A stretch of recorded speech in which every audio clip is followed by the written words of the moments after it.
Happy New Year, everybody. Happy New Year. What's going on, Renee? How you doing this evening, Miss Bradley? Doing great. Thanks. Happy to be here. Thanks for having me. It's our pleasure. I want to let you know that I've been playing horse for 1,000 years, and one of my favorite shots is the half court shot.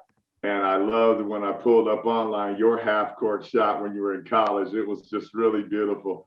It was really beautiful. I was living through you in that moment because I just love half court shots, but we'll get to that a little bit later. So let's talk about how this whole pro basketball journey started for you, and when did you first fall in love with this sport that me and Renee both love called basketball?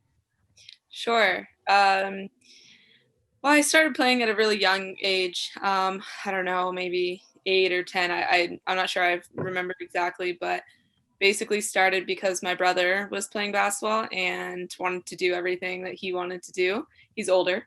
Um, and yeah, then I just got in a good situation and had a guy that played in college, and he basically taught me a lot about the game and IQ and all that stuff, and we did a lot with him, and I was fortunate to be able to be able to go through that with some of my teammates, and yeah, he is he's the one that talked about opportunities of basketball in college and beyond that. And then I just fell in love with the idea of playing overseas, basically because I really wanted to see the world and travel, and this was a great way to do it. Not to mention playing the sport that I have a passion for and that I loved. So yeah, and then just went to college, and while I was in college, um, yeah, I wasn't sure that's what I wanted to do. And, it's a lot of highs and lows when you're in college. But then when senior year came around, I couldn't think of going back. So, or being done and not playing anymore. So decided to go overseas, and luckily had an old teammate who played in Germany and got me in contact with the head coach at the time of Marburg, Blue Dolphins, BC Marburg, and it all worked out. And I got really lucky, and now I'm here in Würzburg, in a little bit different situation. I have a job at our main sponsor as well as playing basketball, so kind of thinking about my future now as well. So that's my story in a nutshell.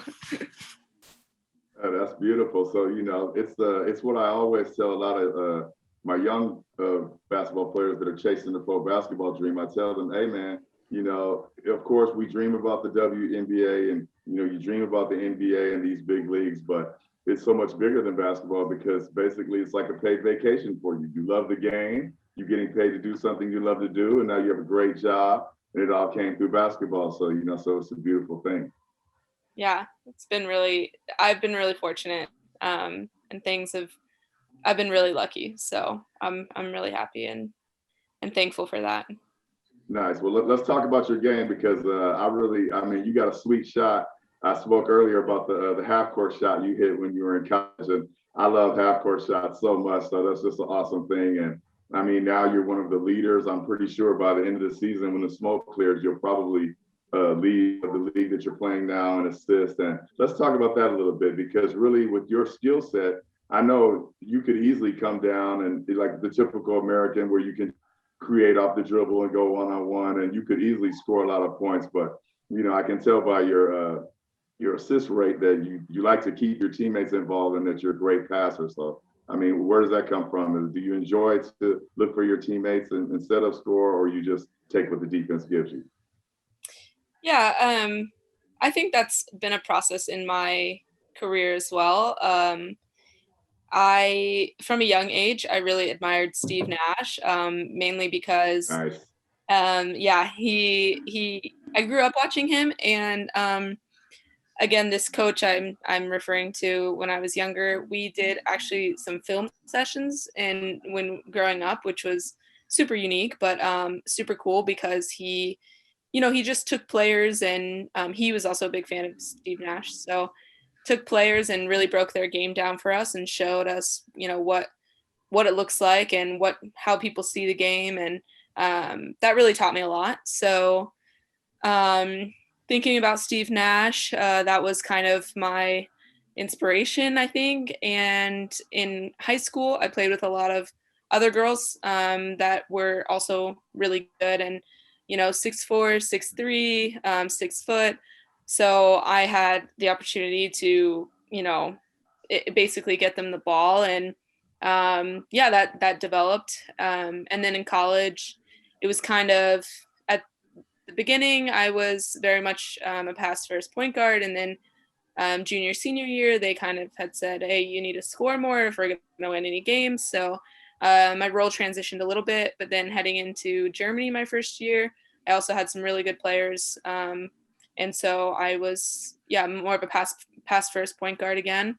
So I think it just depends on the team and my role. And I'm really happy to do either. I love passing and I think there's a fine line between, like a tunnel vision to the basket and being able to see things. And it's not always easy. I don't think I've mastered any sort of craft, but I definitely try hard to get better at it.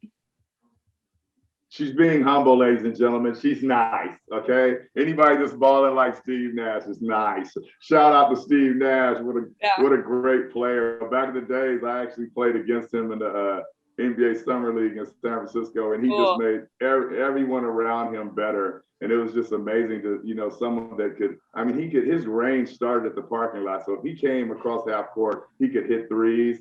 But he just loved playing with other people and keeping people involved. So shout out to him and salute you. Jump in there, Renee. Jump in there, buddy.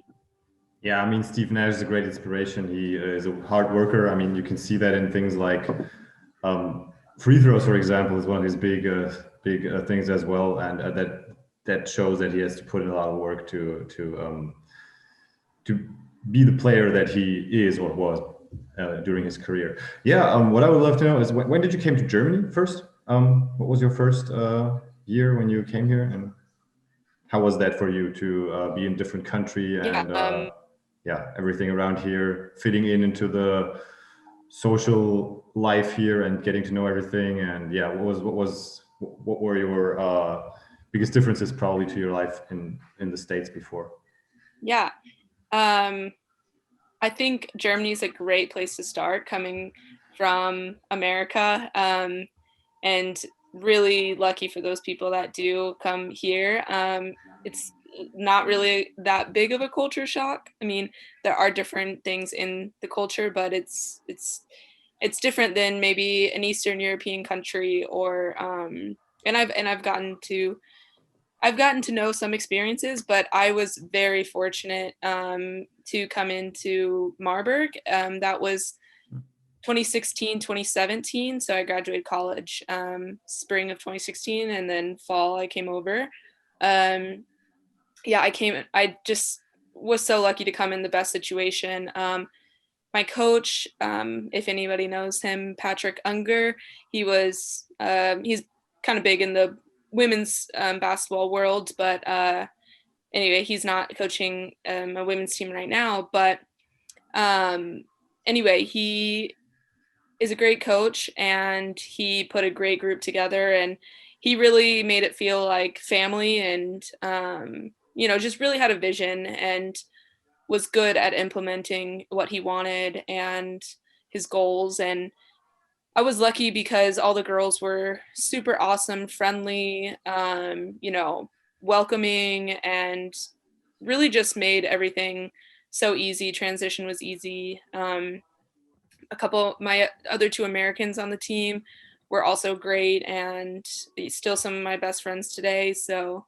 yeah, I was really fortunate. I hear a lot of stories about sometimes Americans coming over and not being in the best situation, maybe language barrier is a thing, or, even some situations that are, I don't know, not getting paid or sketchy, I guess. And I feel so bad when an American or any foreigner comes over here and says, just 1 year and I'm out, because, yeah, it's unfortunate because I think it's such a great opportunity, and I really got lucky and enjoyed it. That's why I stayed 3 years in Marburg, and now it's 2 years for me now in Würzburg. So yeah, I guess I kind of find my second home here in Germany.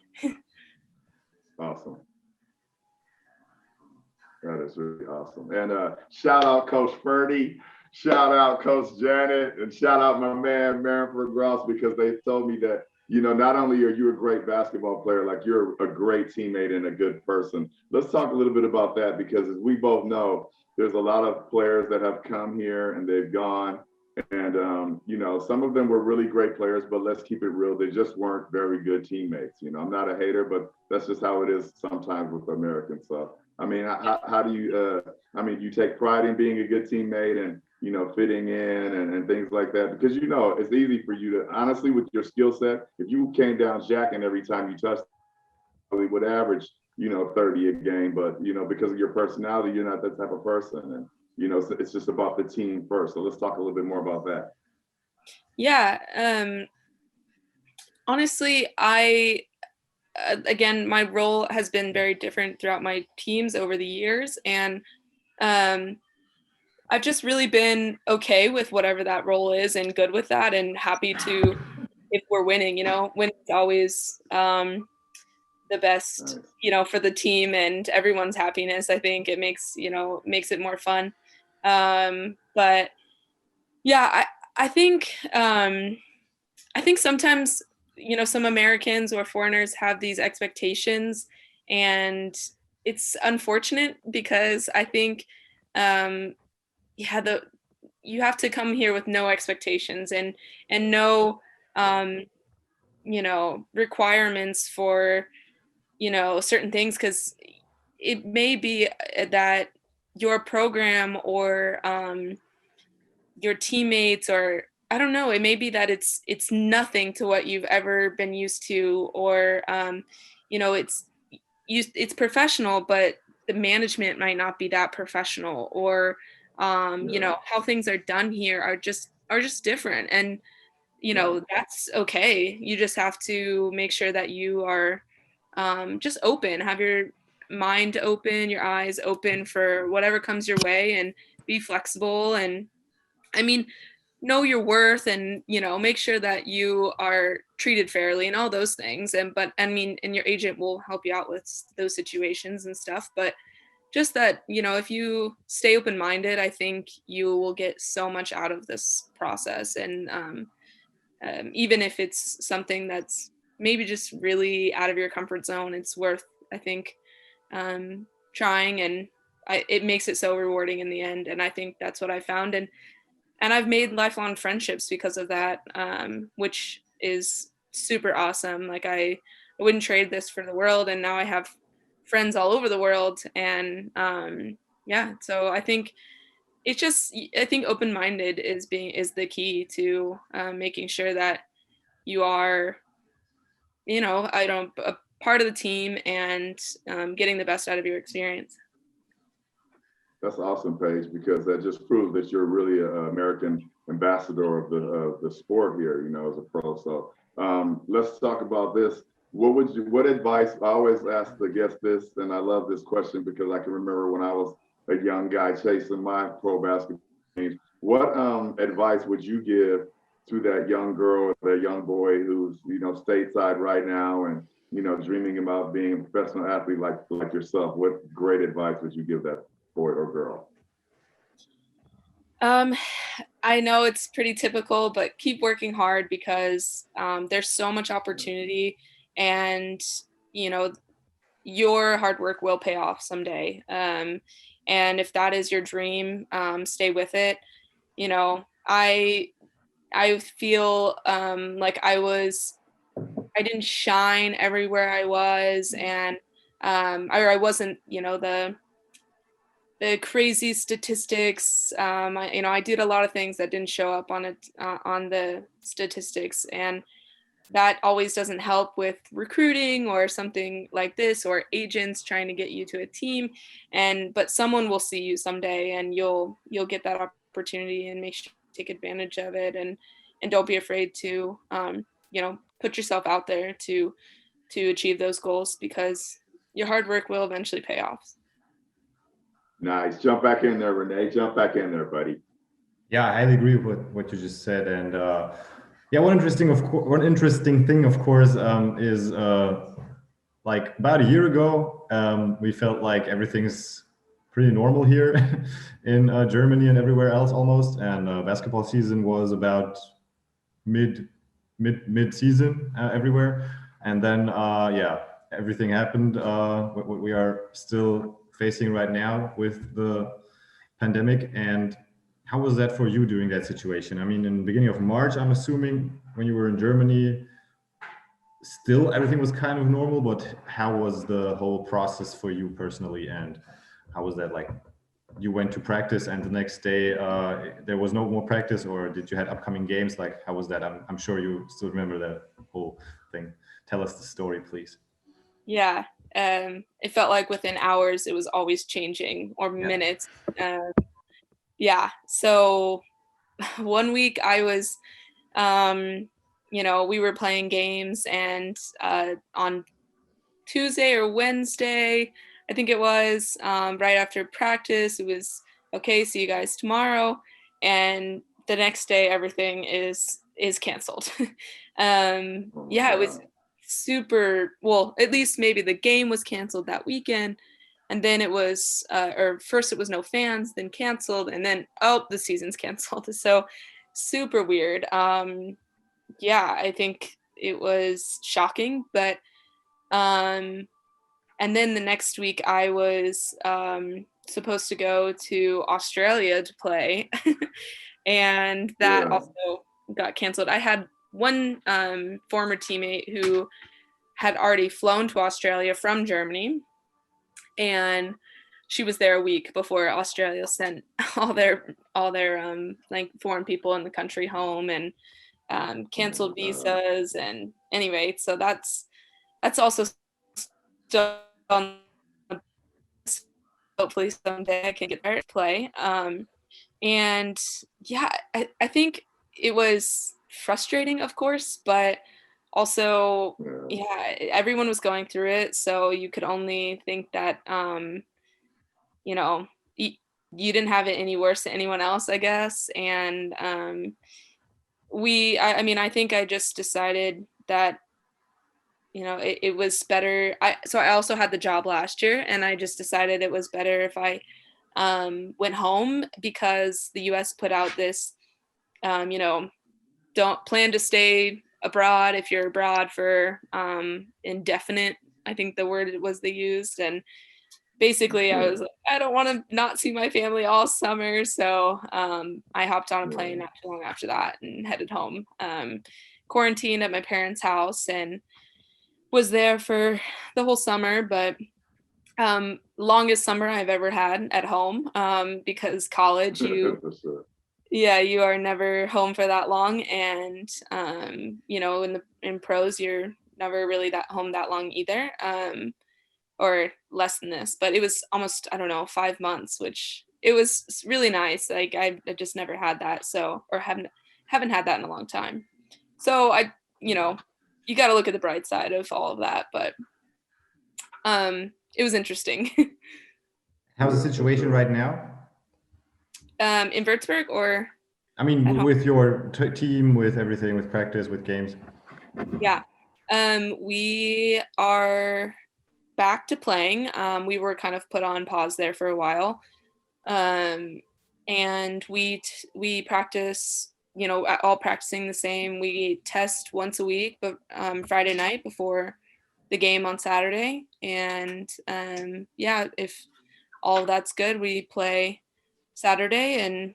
And I mean, it doesn't seem too different. I actually feel really lucky that we are able to practice and play, because most people don't have sports or anything outside of maybe work from home. I mean, it's a treat to leave your house almost. So I feel pretty lucky that we can do that. I mean, here in Germany, we are even lucky that we are also allowed to go out as much as we want, basically, that there's still no curfew or something like that.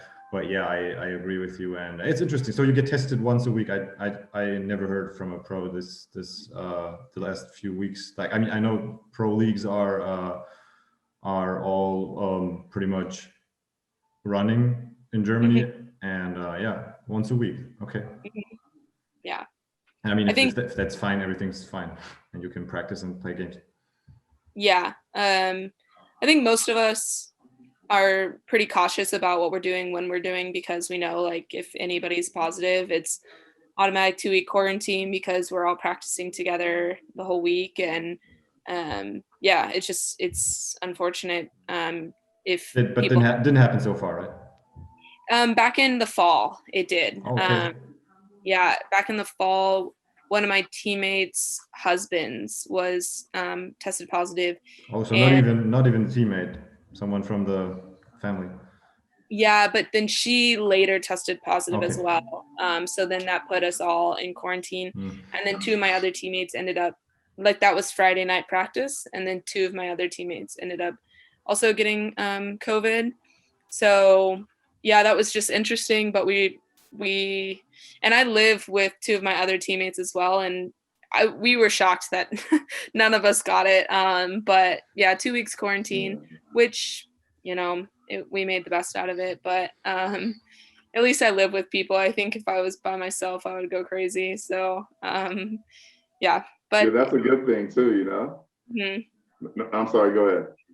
Yeah, no, it was only the only time it happened. And we didn't play a game right before Christmas because no one wanted that risk of going into quarantine. And I actually went home for Christmas, which was super lucky as well. But yeah, had to test before going home, and then just stayed at my parents' house. But that's the only time it happened. Hopefully not in the future, knock on wood. That's what I was trying to say, is that this thing, maybe there is a bright side, that, you know, if you have to bond with your teammates when it's just like, okay, all we can do is ball and go to work, go home, ball. I mean, like for me, you know, I'm coaching 2 youth teams, and we can't go anywhere near a gym right now. And basically they're going crazy because they have to do homeschool, and then they can't, and we all love ball. They love ball, so they can't play ball.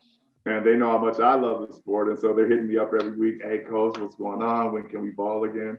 And it's to the point where I don't know what to tell them. You know, I keep trying to tell them, oh, it's going to be good. It's going to be good. But I guess on Wednesday, we'll hear something more if we're allowed to do youth sports again. So like you say, knock on wood, I'm praying on it. I think it'll be all right. Yeah. Anything else you want to add to that, Renee? Yeah. I know that I have direct experience of that too, because I train athletes in different sports. I mean, pro sports is still pretty much there, track and field athletes, but I also know a lot of other kids that are in the club that I train, and they can't go to practice at the moment because it's not professional sports. And yeah, it's a hard time for the youngest. And yeah, I agree. Yeah. Yeah, but I mean, you know, there's got to be a bright side. And you know me, I'm a positive person, so I just keep telling myself that it's going to be all good. And, you know, I want to thank you for coming on, Paige. Appreciate you. You're a baller. I love your game. You're a professional basketball ambassador, American ambassador of the sport. Hey, Happy New Year. Thanks a lot, bro. Because as you well know, OG's over here going crazy, man. I've been really, this shit has been getting sick to me. I mean, it's just so hard, because you know you have this routine. You get up, you go to work. As soon as I finish work, I go lift weights. As soon as I finish my workout, I go do basketball with my kids. You know what I mean? And like my life has just been like that for 1,000 years, the same shit over and over. You know what I mean?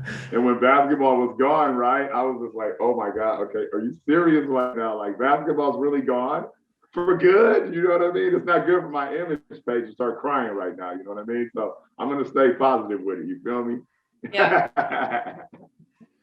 If there's bad in life, there's always some good that will come from it. That's always true. And there's nothing in life that's 100% bad or good. It always comes with side effects from the other. So yeah, thank you also from me, Paige, for taking time to talk to us. And yeah. Of course. Thanks for having me. Not a problem. And Ed, congratulations, because I know your team's doing really good. You guys are getting a bunch of dubs. I think you guys are 6-0 right now. Is that correct? Yes. Or 5. Nice. Yeah. Too little to Nice. even know. No, it's not good. No, you know what I mean? You just predicted the future. You're about to go on the road and get another dub. No big deal. Okay, Paige, you have a nice night.